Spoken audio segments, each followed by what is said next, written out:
Module 14, Case Study.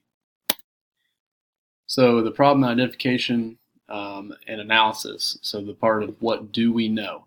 This happened at Slattery-Steno High School. It's in a community that's fairly wealthy with high expectations for student achievement by the parents. Secondly, Dr. Smith has been a very well-respected principal there for 9 years.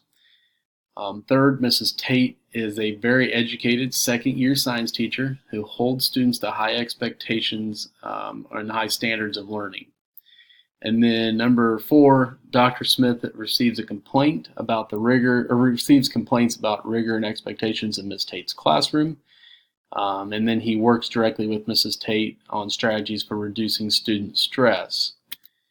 And then next, it is November of the second year of Mrs. Tate's career. It's over a 3-day weekend, and Ms. Tate receives a strange email that leads to a Facebook page that includes attacks and threats to her. I believe the threat said something along the lines of asking who wants to see Mrs. Tate disappear or go away. Next would be she immediately calls Dr. Smith, and he looks at the website and asked if she had any idea who would be upset with her. She identifies William Hall as a student that is kind of disrespectful to her in class and is also tech savvy.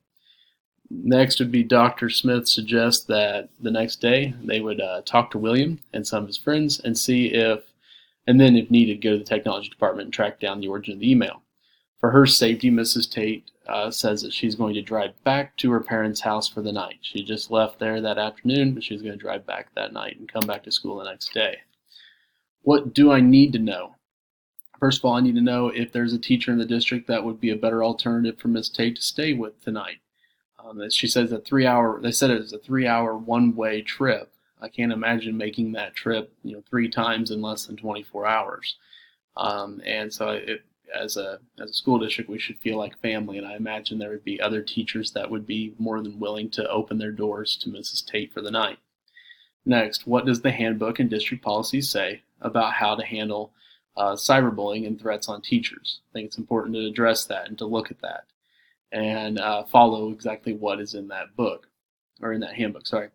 How many people are a part of the Facebook group and have posted threatening comments? I think it's important to have a number of who's involved, of how many people are involved, so we can determine if we found everybody. What specifically has been the complaints in the past, and who has made them toward Mrs. Tate? What parents or guardians have called in, and were any of them threatening at all? Next would be, what strategies has Mrs. Tate been encouraged to try in her classroom, and has she done it? Follow that up with who's on her roster and what students are potentially upset with their grade. And then can the origin of the email on the Facebook page be easily determined, and if so, how can we do that?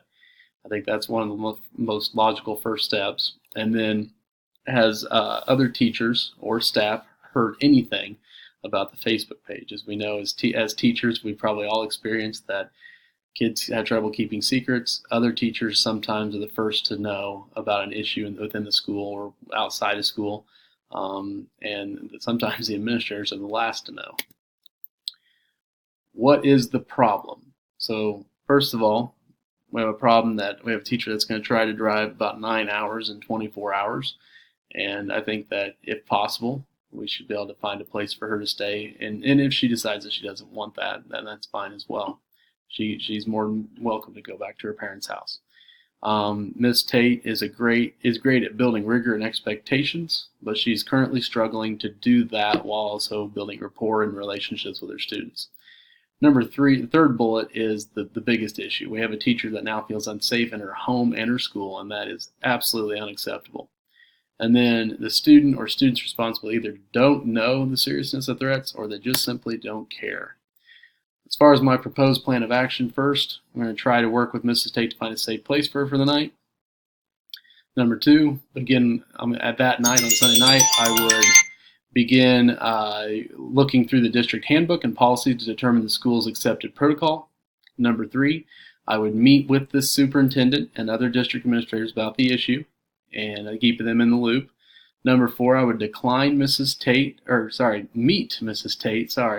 at her car and escort her to my office to meet with me about kind of the plan of action and whether she feels comfortable teaching that day. I think it's important to meet her at the car for her to realize that I support her and for her to feel safe. Number 5, if she doesn't feel safe teaching or feel comfortable teaching, we need to make arrangements for the rest of the day for her classes. Number 6, we need to meet with the technology department to put together a plan of tracking down the origin of the email and or Facebook page. I would skip the whole process of talking to William. I would just instantly go to the tech department and determine who was in charge of making or who made the threats. If I went to William, it would just be a blind assumption, and then that would get, as soon as that gets out, somebody will delete the Facebook page. It's going to happen, and this way, there's no chance anybody's going to be able to know that it's happening, and they won't be able to delete stuff as easily. After we've met with them and we determine how to do it, we need to fully implement the plan to find the origin. This includes the preservation of the threats, take some screenshots of them so we can make sure that if they ever get deleted during this investigation, that we still have them. Once a student is determined to be the sender of the email or Facebook page, we need to call them in the office, and we do not include Mrs. Tate in this interview. We need to explain to the student, be very direct, explain to them that they were caught, how they were caught, and make sure they understand that there's no point in lying about it and denying it. Because there's only really 2 scenarios that could happen. Either A, they made the threat and on their own computer, or B, somebody else made the threat while logged into their computer, and I guarantee you they know who it was. Step 10, call parents call parents of the student and ask them to come in and meet about this situation. And then you can would then begin questioning the other students that were reported as being part of the Facebook page. I would call the remaining students' parents after that and invite them into the meeting as well. I would inform Mrs. Tate about who it was that made the comments and ask her if she wants to be a part of the parent meetings. I think it's important to involve her if she would like to be. Number 13, lead the meetings individually, one parent and one set of parents and student at a time. I would also have in that meeting the administrator, another administrator, as well as Mrs. Tate if she would like to be. We show them what was written, discuss their punishment that's clearly outlined in the student handbook. And then we'd follow through with all the consequences and issue an email to students and parents about the dangers of cyberbullying, and if needed, we could arrange an assembly over the subject. And then I need to check in with Mrs. Tate often to make sure that she feels supported and that she feels safe. Category 3, the resolve of the issue. First of all, asking myself what's best for the students. Having effective teachers that feel safe and supported in school is absolutely important. And it's important for students as well. We owe those students the opportunity for a quality education. This cannot be achieved if we have students that are not taken care of, or we have teachers that are not being taken care of. I think Dr. Smith did a great job of this. He did not downplay the situation at all when he was on the phone. He was very supportive of her. Number 2, by taking a direct, no-nonsense approach when meeting with the students whose names came up as being the origin of the Facebook page, when meeting with them, taking a no-nonsense approach to speaking with them can make this less likely that there's any more threats made. Not blindly talking to suspected students or tracking them, but instead tracking down the original person who posted the threat is important. If we blindly pulled in William and talked to him about it, other kids would think that maybe he ratted them out, and they could ultimately cyberbully him. Kind of along those same lines, when it's possible to track down the person and not have pointless or needless interviews with students that may not be even directly tied to the issue, that's important. We should not involve any more students than what need to be, because they could be the next victim. William, in this case, was brought up as being a suspect just because of the way that he conducts himself in class toward Mrs. Tate, and the fact that he was kind of tech savvy. It had nothing to do with somebody saying that he made this Facebook page. Category 5, as far as what I was thinking, first of all, I'm thinking that no teacher deserves this treatment. I'm also thinking that experiences like this is what causes good or developing teachers to choose a new profession, and that's an absolute shame when we're in a teacher shortage. What am I feeling? I'm feeling worried for Mrs. Tate that she may never feel fully comfortable in Slattery Steno High School again. I'm also feeling that the students and parents are putting way too much stock and focus on having good grades rather than developing well-rounded, respectful young adults.